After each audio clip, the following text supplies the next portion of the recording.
I feel like we just did this. Literally not 2 seconds has passed and we're back at it again. Hello, I'm once again back to welcome you to another vlog. I swear I did not plan this. There is an author event happening tonight locally, and it has Alexis Daria, Annette Chaves Macias, and Priscilla Oliveras. 3 amazing Latine romance authors in the midst of Latine Heritage Month, very close to where I live, which never happens. Of course I'm gonna go. We're just keeping it short and sweet. There's nothing else to say. You know exactly what to expect. So here's how it went.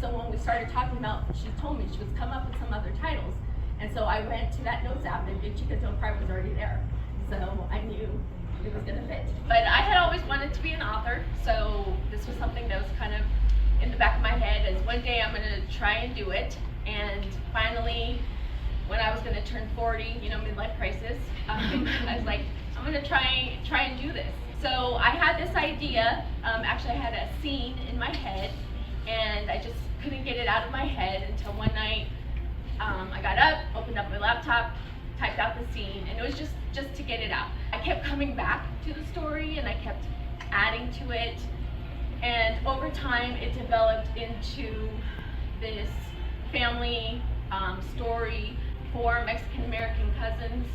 I come from a very big Mexican American family. The family is fictional, you know, the cousins are made up, but the message behind it is definitely inspired by my upbringing. A big writer question is like, what if?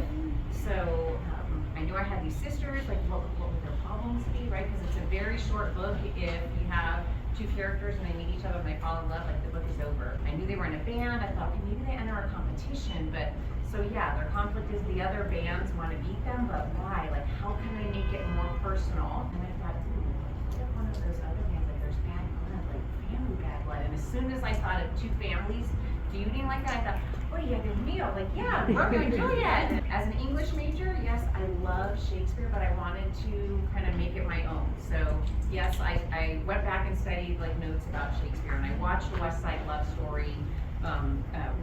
Story repeatedly, always rewinding it to like I Feel Pretty or G Officer Krupke, because the ending is so depressing, right? I can't end like that. But then what I wanted to do was like to make it my own, like set it in our own world. And I will say at first, one of my girls were like, Mom, how can you do Romeo and Juliet as a romance and not kill somebody? Like, how can you do that? Because it's a romance. Like if Disney can do The Lion King, can do Hamlet as a Lion King, then I can do Romeo and Juliet as a romance. And a lot of people ask me that. They're like, I've looked at your bio, I've like researched your name, and like we can't find any evidence that you've worked in entertainment. I'm like, that's because I haven't. I just do a ton of research. And it's stuff like YouTube, really just a lot online, reaching out to working actors and dancers to ask them specific questions, like, okay, when you go on an audition, who's in the room with you, things like that. So it really is just finding all of that, because, you know, I'm just always interested in like celebrity gossip and like behind the scenes stuff. I find that stuff really fascinating.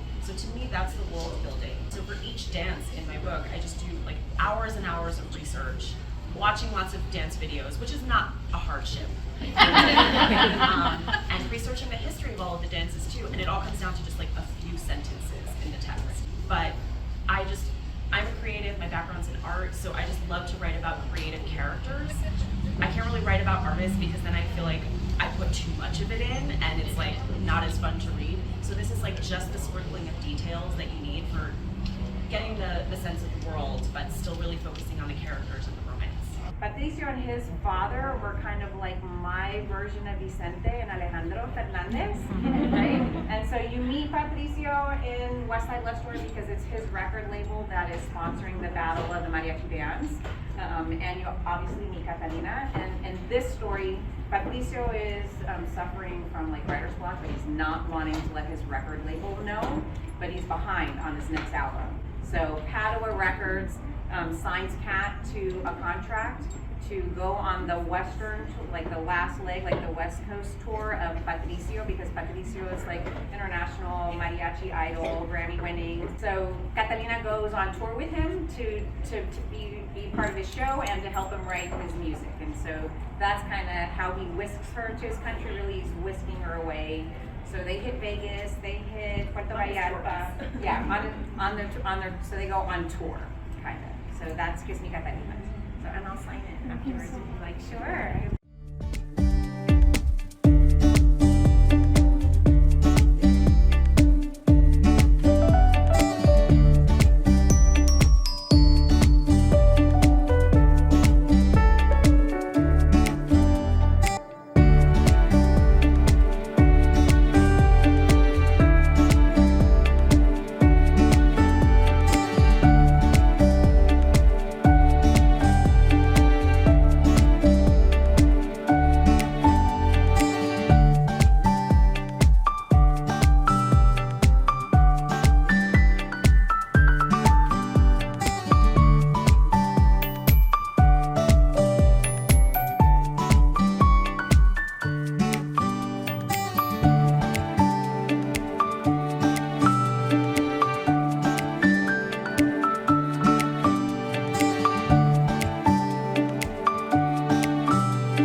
Hello, it's the next day. I hope you were able to enjoy what you saw of the event, and now I'm going to share the books that I got because, of course, I got books. I got them right here in this promotional tote. Before I get into that, I do want to give like a quick little recap of the event. I think overall it was pretty good. Obviously, the authors were the highlight of the event, like getting to hear them talk, getting to meet them, having them sign their books. All of that was like the best part. I feel like everyone involved understood that that was the most important part of the entire event. In terms of logistics, I have to be honest, it wasn't the best author event I've ever gone to in that respect, especially with how the authors were set up, where they were located, the ease of access to them for the signing, the ability to even buy their books for them to sign afterwards. I think the nicest way for me to phrase it is that it just didn't feel seamless. And to be clear, I know it's not the author's fault, it's not the bookseller's fault, it comes down to whoever's booking and organizing the entire event. It just wasn't very well thought out in terms of logistics. Like the authors didn't have microphones, they were placed in a very awkward location at the very front of the store, so like a lot of regular customers had to like walk through the event to get to the rest of the store. And I think the biggest problem, especially because of the location in the store, was that there wasn't enough seats and there wasn't enough room to add more seats, and there was actually a refusal to add more seats for like safety purposes, fire purposes, which are understandable, but that creates a very big barrier in terms of access. I came in a couple minutes late. I had to like stand in the back, as you can probably tell from like the video that I shot, but like so many more people came in after me and they had absolutely nowhere to be, so they were just kind of awkwardly crowding off to the sides, and that creates like an even bigger issue for traffic flow in the rest of the store. So like I said, it just wasn't very well thought out. And to be clear, I'm not trying to like rag on the people who made this event possible, because it was still an overall really good event, but I just feel like it could have been better in so many ways. And like I said, I think that has nothing to do with the authors. They definitely did the best they could, and they still had a really great discussion, and it was still just a great experience overall. So that's a little bit behind the scenes, so I apologize if the footage that you saw wasn't like the best quality or if it's a little bit shaky, because I was standing in the back, as I said, with like a tote bag on my arm full of books and just trying not to be in anyone else's way.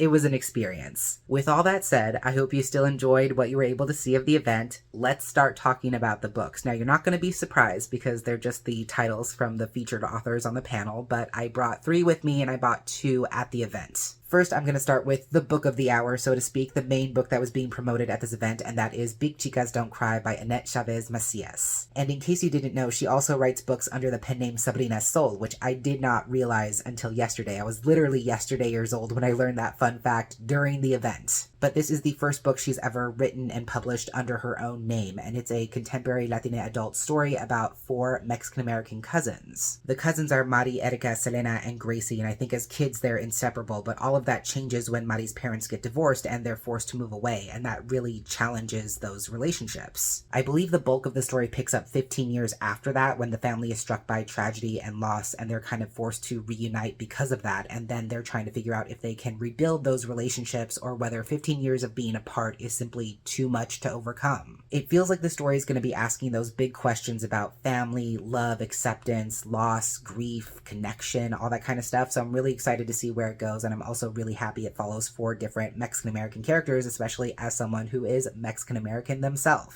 I also have to say this one is getting some really, really great reviews, especially from Latina readers who I implicitly trust. And of course, it is signed by Annette. I think I'm just going to go in the order the authors were sitting in. So next up is Alexis Daria, who I feel like is probably the most well-known author of the bunch. I own 2 of her traditionally published books, and I brought them from home for her to sign. These are the first 2 installments in the Primas of Power trilogy. I think it's going to be a trilogy, and I am just now realizing that all of the authors on the panel have written books about cousins. This one is about 2 actors who are filming a telenovela for a streaming service, and this one is about 2 childhood best friends who have become estranged and who are now reuniting and reconnecting in more ways than one. I should also say this romance follows 2 straight characters, and this romance follows 2 bisexual characters, so there's something for everyone, and they're both really solid romances. Alexis actually recognized me, which I thought was very flattering, and she very kindly signed both of these books. I will insert a picture, but here are the signatures. And last but certainly not least, I finally picked up a copy of West Side Love Story by Priscilla Oliveras. I know Priscilla Oliveras is both Puerto Rican and Mexican. I'm not sure how that representation plays out in this story, but it's about 2 rival mariachi bands, and it's also a Romeo and Juliet retelling, so I'm very excited about this. It's set in Texas. I believe the main character, Mariana, is in a mariachi band with her cousins, and there's also a companion book coming out very soon that follows another one of those cousins. And I believe that one is also a Shakespeare retelling of some kind as well. So again, as you can tell, 2 characters from rival mariachi bands who are falling in love with each other and also really trying their best to be successful and make it big so they can help their parents with their financial problems in a rapidly changing community in Texas. And as you might guess, Priscilla signed this as well. She wrote "Welcome to the Capuleta Familia," and then she signed her name underneath. Those of you paying close attention may recall I said I brought 3 books with me. Well, the 3rd book I brought was Amor Actually, and all 3 authors have actually contributed to this short story collection. For those of you who don't know, Amor Actually is a Latina holiday romance anthology. It's a reimagining or retelling of Love Actually, as you might guess, and it's told by a bunch of different Latina romance authors with all these different interconnected stories. Sabrina Sol, Alexis Daria, and Priscilla Oliveras all contributed to this collection, so they all very graciously signed the title pages of their respective stories. Fun fact, I actually won this copy in a giveaway that Adriana Herrera was hosting on her Instagram, so she sent this to me and she signed it herself. So now it's officially signed by 4 of the authors. Also, I read this one last year, absolutely loved it, highly recommend it. Trust me, I know we're currently in the holiday creep as we speak, so when you're looking for those cozy holiday romances, you do not want to be sleeping on this. So these are the 5 books I got signed. Again, I already owned and read 3 of them, so really it's only a net gain of 2 unread books. So overall, I wouldn't say that's too bad. I think that's an evening well spent. In the comments below, let me know if you've read any of these books or from any of these authors, because I would love to know your thoughts, but also let me know if you think I should read Big Chicas Don't Cry or West Side Love Story first. That is everything I had for this hopefully short and sweet author event vlog. Thank you so much for watching. I really hope you enjoyed it, and I will catch you in the next one.